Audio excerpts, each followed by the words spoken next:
Good morning every one, welcome back two days of farmers channel. ಇವಾಗ already ಒಂದು round ಹಣ್ಣೆಲ್ಲ ಕುಯ್ದಾಗಿತ್ತು. ಮತ್ತೆ ಇನ್ನು ಮಳೆ ಗಿಳೆ ಅಂತೇಳಿ ಹಂಗೆ ಕಷ್ಟಪಟ್ಟು ಏನೇನೋ ಮಾಡಿ ಎಲ್ಲ ಒಣಗಿಸ್ಕೊಂಡ್ವಿ. ಇನ್ನು ನೆಕ್ಸ್ಟ್ ಬಂದು ಸೆಕೆಂಡ್ ರೌಂಡ್ ಹಣ್ಣು ಕುಯ್ಬೇಕು.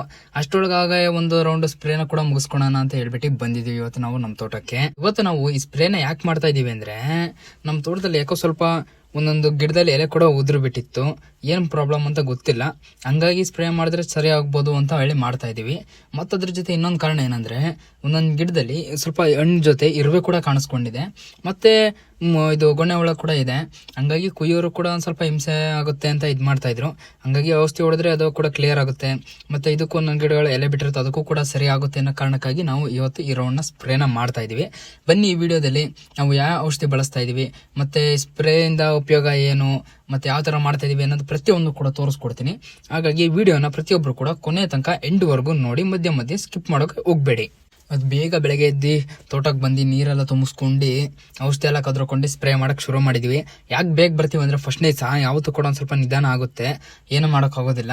ಹಂಗಾಗಿ ಆದಷ್ಟು ಸ್ವಲ್ಪ ಬೇಗ ಬಂದಷ್ಟು ಬೇಗ ಕೆಲಸಗಳು ಆಗ್ಬೋದು ಅಂತ ಅನ್ನೋ ಕಾರಣಕ್ಕಾಗಿ ಬೇಗ ಬರ್ತೀವಿ. ಬಂದ್ಬಿಟ್ಟು ಎಲ್ಲನೂ ಕೂಡ ರೆಡಿ ಮಾಡ್ಕೊಂಡು, ಪೈಪ್ ಎಳ್ಕೊಂಡು, ಜನಗಳು ಎಲ್ಲ ಬರೋರ್ನೆಲ್ಲ ಕಾಯ್ದು ಅವ್ರನ್ನೆಲ್ಲ ಬಂದಮೇಲೆ ಎಲ್ಲ ಮಾಡ್ಕೊಂಡು ರೆಡಿ ಮಾಡ್ಕೊಂಡು ಎಲ್ಲ ಹೊಡಿಯೋ ಹೊತ್ತಿಗೆ ಏನಿಲ್ಲ ಅಂದರೂ ಟೈಮ್ ಬಂದು ನಾವು 8 ಗಂಟೆಗೆ ಬಂದರೂ 10 ಇಂದ 10:30 ತನಕ ಆಗೋಗುತ್ತೆ. ಇನ್ನೇನು ಮಾಡೋಕ್ಕಾಗಲ್ಲ ಅಂತ ಹೇಳ್ಬಿಟ್ಟು ಎಲ್ಲ ರೆಡಿ ಮಾಡ್ಕೊಂಡು ಇವತ್ತು ಹೊಡೆಯೋಕ್ಕೆ ಶುರು ಮಾಡಿದೀವಿ. ಇವಾಗ ಬಂದು ನಾವು 2 ಲೆನ್ಸ್ನ ಹಾಕೊಂಡಿದೀವಿ. ಇಬ್ರು ಹೊಡಿಯೋಕ್ಕೆ ಮತ್ತೆ ಇನ್ನೊಬ್ರು ಅವ್ರ ಜೊತೆ ಪೈಪ್ ಎಳ್ಕೊಳೋಕೆ ಅಂತ ಹೇಳ್ಬಿಟ್ಟು ಇದು ಮಾಡಿದ್ದಾರೆ. ಒಟ್ಟು 3 ಜನ. ಆಮೇಲೆ ಮಿಷಿನ್ ಹತ್ರ ಒಬ್ರು, ಮಧ್ಯದಲ್ಲಿ ಒಬ್ರು ಪೈಪ್ ಎಳ್ಕೊಳಕ್ಕೆ ಅಂತ ಹೇಳ್ಬಿಟ್ಟು ಒಟ್ಟು 5 ಜನ ಇದೀವಿ ಸ್ಪ್ರೇ ಮಾಡಕ್ಕೆ. ಏನಾದ್ರೂ ಗೊತ್ತಲ್ಲ, ಸ್ಪ್ರೇ ಮಾಡ್ಬೇಕಾದ್ರೆ ಜನ ಇರಲೇಬೇಕು. ಯಾಕಂದ್ರೆ ಪೈಪ್ ಎಳ್ಕೊತಾ ಇರಬೇಕು, ಮತ್ತೆ ಎಳ್ಕೊಡ್ತಾ ಇರಬೇಕು. ಮತ್ತೆ 2 ಲೆನ್ಸ್ ಹಾಕೊಂಡಾಗ ಅಲ್ಲಿ ಜಾಯಿಂಟ್ ಇರುತ್ತೆ, ಆ ಜಾಯಿಂಟ್ ಹತ್ರ ಬೇರೆ ಇರಬೇಕು, ಇಲ್ಲಾಂದ್ರೆ ಗಿಡಗಳಿಗೆ ಸಿಗಾಕಣುತ್ತೆ, ಇಲ್ಲ ಕೂಳೆಗಳಿಗೆ ಸಿಗಾಕಣುತ್ತೆ. ಹಂಗಾಗಿ ಮಿನಿಮಮ್ 5 ಜನ ಇದೀವಿ. ನಾವು ಬಂದು ಇವತ್ತು ಯಾವ ಔಷಧಿ ಹೊಡಿತಿದೀವಿ ಅಂದ್ರೆ, ಕಾಂಟಫ್ ಪ್ಲಸ್ನ ಹೊಡಿತಿದೀವಿ. ಈ ಔಷಧಿ ಏನಕ್ಕೆ ಅಂದ್ರೆ, ಗಿಡಗಳು ಕೂಡ ಚೆನ್ನಾಗಾಗುತ್ತೆ, ಮತ್ತೆ ಎಲೆ ಉದುರ್ತಿದ್ರೆ ಅದು ಕೂಡ ನಿಂತೋಗುತ್ತೆ, ಮತ್ತೆ ರೆಕ್ಕೆ ಬೋರಲ್ಲಿದ್ರೆ ಅಥವಾ ಗಿಡಗಳ ಹೊಡೆದಿದ್ರೆ ಎಲ್ಲದಕ್ಕೂ ಕೂಡ ಒಳ್ಳೇದು. ಮತ್ತೆ ಹಣ್ಣು ಕೂಡ ಈಗ ಬಲಿತಾ ಇರೋ ಕಾರಣದಿಂದ ಒಂದು ದ್ವಾರಣ್ಣೆಲ್ಲ ಇರುತ್ತಲ್ಲ, ಅದು ಕೂಡ ಹಣ್ಣಾಗುತ್ತೆ. ಹಂಗಾಗಿ ಇದನ್ನ ಹೊಡಿತಾ ಇದೀವಿ. ಮತ್ತೆ ಇದ್ರ ಜೊತೆಗೆ ಒಂದು 200 ml ಆಮ್ಲನು ಕೂಡ ಹಾಕೋತಿದೀವಿ.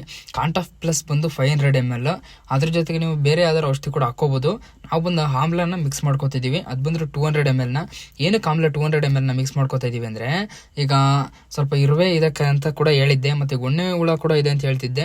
ಅವು ಕೂಡ ಸಾಯ್ಬೇಕಲ್ಲ, ಯಾಕಂದ್ರೆ ಅವು ಈಗ ಕುಯ್ಯೋರು ಗೊಣ್ಣೆ ಹುಳ ಇದೆ ಅಂತೇಳಿ ಅಲ್ಲಲ್ಲೇ ಬಿಡ್ತಾರೆ, ಮತ್ತೆ ಇರುವೆ ಇದೆ ಅಂತ ಹೇಳ್ಬಿಟ್ಟು ಅದನ್ನು ಕೂಡ ಕುಯ್ಯೋದಿಲ್ಲ. ಮತ್ತೆ ಇರುವೆ ಇದ್ರೆ ಹಣ್ಣಲ್ಲೂ ಕೂಡ ಬೋರಲ್ ಅನ್ನೋದು ಬರುತ್ತೆ. ಕಾಫಿ ಬೀಜ ಒಣಗುತ್ತಲ್ಲ, ಕಾಫಿ ಬೆಳೆ, ಅದರಲ್ಲೂ ಕೂಡ ತೂತ ಇರುತ್ತೆ, ಬೋರಲ್ ಅನ್ನೋದು ಕೂಡ ಬಂದ್ಬಿಡುತ್ತೆ ಅಂತ ಕರೀತಾರೆ. ಅದು ಕೂಡ ಒಂದೊಂದು ಕಡೆ ಒಂದೊಂದು ತೋಟದಲ್ಲಿ ಅಬ್ಸರ್ವ್ ಕೂಡ ಆಗಿದೆ. ಹಂಗಾಗಿ ನಾವು ಕೂಡ ಆ ಥರ ಏನೋ ಆಗಬಾರ್ದು, ಒಳ್ಳೆ ಇಳುವರಿ ಬರಲಿ ಅನ್ನೋ ಕಾರಣಕ್ಕಾಗಿ ಇದನ್ನ ಮಾಡ್ತಾ ಇದೀವಿ, ಹೊಡಿತಾ ಇದೀವಿ. ನೀವು ನಿಮ್ಮ ತೋಟದಲ್ಲಿ ಈ ಥರ ತೊಂದರೆಗಳಾಗಲಿ ಏನಾದ್ರು ಇದ್ದರೆ ಆದಷ್ಟು ಬೇಗ ಒಂದು ರೌಂಡ್ ಸ್ಪ್ರೇನ ಮಾಡ್ಕೊಳ್ಳಿ. ಇದು ಈಗ ಹೊಡಿಬೇಕು ಅಂತ ಏನು ಅವಶ್ಯಕತೆ ಇಲ್ಲ, ಆದರೂ ಕೂಡ ಏನಾದ್ರು ಈ ಥರ ತೊಂದರೆಗಳಿದ್ದಾಗ ಮಾಡಿದ್ರೆ ಒಳ್ಳೇದು ಅಂತಾನೆ. ಮಳೆ ಅಂದರೆ ಮಳೆಗೆ ಅಂತೂ ಎಲ್ಲಿ ನೋಡಿದ್ರು, ಯಾವ ಕೆರೆ ನೋಡಿದ್ರು, ಯಾವ ಕಟ್ಟೆ ನೋಡಿದ್ರು ಎಲ್ಲ ತುಂಬಿ ತೊಳಕಿ ಕೋಡಿ ಎಲ್ಲ ತುಂಬಿ ಹರಿತಾ ಇದೆ. ನೀವು ನೋಡ್ಬೋದು, ಈಗ ನಮ್ಮ ತೋಟದ ಪಕ್ಕನೂ ಒಂದು ಡ್ಯಾಮ್ ಇದೆ, ಹೊಟೆಹೊಳೆ ಡ್ಯಾಮು. ಈ ಡ್ಯಾಮಲ್ಲಿ ಕೂಡ ನೀವು ನೋಡಿ ನೀರು ಎಲ್ಲ ತೋಟದ ಲೆವೆಲಿಗೆ ಬಂದು ನಿಂತಿದೆ. ಹಿಂಗೆ ಏನಾದ್ರು ಮಳೆ ಮತ್ತೆ ಆದರೆ ಏನಾದ್ರು ಸೆಕೆಂಡ್ ರೌಂಡ್ ಅನ್ಕೋತಿಗೆ ತೋಟದೊಳಗೆ ಬಂದ್ಬಿಡುತ್ತೆ ನೀರು. ಆ ಥರ ಐತೆ ಮಳೆ.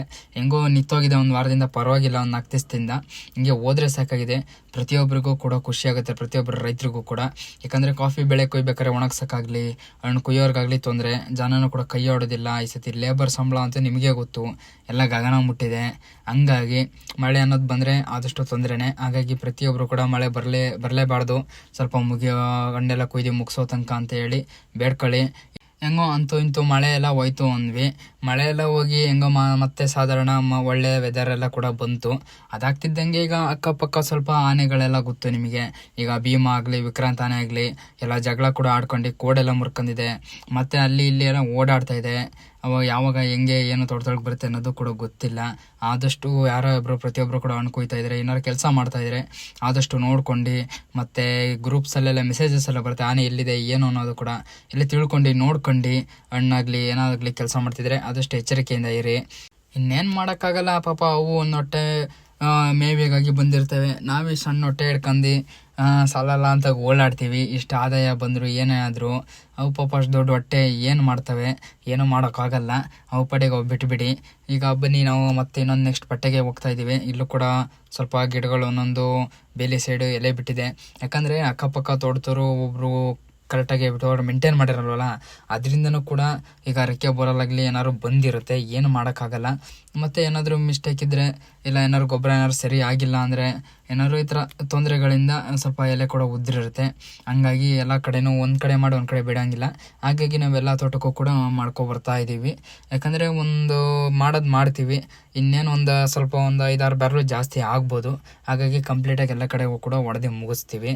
ಹಾಗಾಗಿ ಈಗ ಇಲ್ಲೂ ಕೂಡ ಹೊಡಿತಿದ್ದೀವಿ. ಇಲ್ಲೂ ಕೂಡ ನೀವು ನೋಡ್ಬೋದು, ಇದು ಕೂಡ ಯಾವುದೇ ಗಿಡಗಳೇನು ಯಾವುದೂ ತೊಂದರೆ ಇಲ್ಲ, ಎಲ್ಲ ಕೂಡ ಚೆನ್ನಾಗಿದೆ, ಒಳ್ಳೆ ಫಸಲು ಕೂಡ ಇದೆ. ಆದರೂ ಒಂದೊಂದು ಇರಲಿ ಅಂತ ಹೇಳ್ಬಿಟ್ಟು ಒಂದು ರೌಂಡ್ ಮತ್ತೆ ಎಕ್ಸ್ಟ್ರಾ ಮಾಡ್ತಾಯಿದ್ದೀವಿ. ನೀವು ಯಾರಾದರೂ ಮಾಡೋರಿದ್ದರೆ ಆದಷ್ಟು ಬೇಗ ಮಾಡ್ಕೊಳ್ಳಿ. ಮತ್ತು ಇನ್ನು ಹಣ್ಣು ಕುಯ್ದು ಮುಗಿಯೋ ಟೈಮಿಗಾಗಲೇ ಎಲ್ಲ ಮಾಡೋಕೆ ಹೋದರೆ ಚೆನ್ನಾಗಲ್ಲ. ಈಗಲೇ ಏನಾದ್ರು ಒಂದು ರೌಂಡ್ ಎಲ್ಲ ಕುಯ್ಕೊಂಡು ಮುಗಿಸಿದರೆ ಒಂದು ರೌಂಡ್ ಸ್ಪ್ರೇನೂ ಕೂಡ ಮಾಡ್ಕೊಳ್ಳಿ.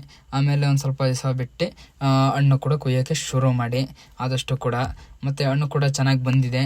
ಆದಷ್ಟು ಕೂಡ ಎಲ್ಲರೂ ಜನಗಳನ್ನೆಲ್ಲ ಕರ್ಕೊಂಡು ಎಲ್ಲ ಕೆಲಸಗಳನ್ನು ಕೂಡ ಬೇಗ ಮಾಡಿ ಮುಗಿಸ್ಕೊಳ್ಳಿ.